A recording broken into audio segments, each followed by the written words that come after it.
જય માતાજી ફ્રેન્ડ્સ. આજે આખી રાત ઊંઘ નહીં આવી.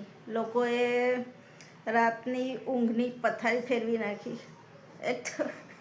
એક તો મચ્છર હેરાન કરતા હતા, ઉપરથી પંખો બગડી ગયો, પંખો ચાલુ નહીં થતો. હવે ગરમી થાય, પંખો ચાલુ નહીં થતો, આખી રાત મચ્છરિયાઓએ હેરાન કર્યું.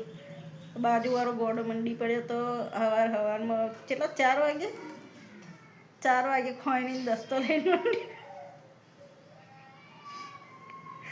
4 વાગે ગોડો કદવાઓની જેમ ગોડો 4 વાગે મંડી પડે તો ખોઈને દસ્તો લઈ શીખો ચા બનાવતો હશે એમ. એ પૂરું થયું પછી પેલો કચરાવાળો આવે એને ફૂલ અવાજ કરીને એને બી ઊંઘવા ના દીધા.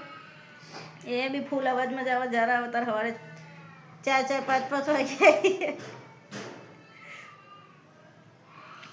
એ બી એના પછી શું થયું ના બોલો હજુ મંદિર લહણ ખાઈ છે એ મા બાપે ચિત્યા હજુ ચૂપ નહીં કરાતા રો કરે સવારમાં જઈને બે મેલી હોય ને એના બાપ પણ બે ને જો એવો મંડ્યો હોય ને રોજ મંડી હોય રહ્યો. હા, મેં કદવાઓનું છોકરું ખતરનાક રોઈ રહ્યું.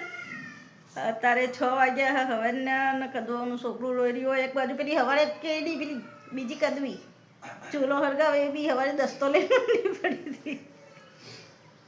આ કદવાઓને આરામ ઘર ના પાય. અને આપણો ગુજરાતી ગોંડા જોઈએ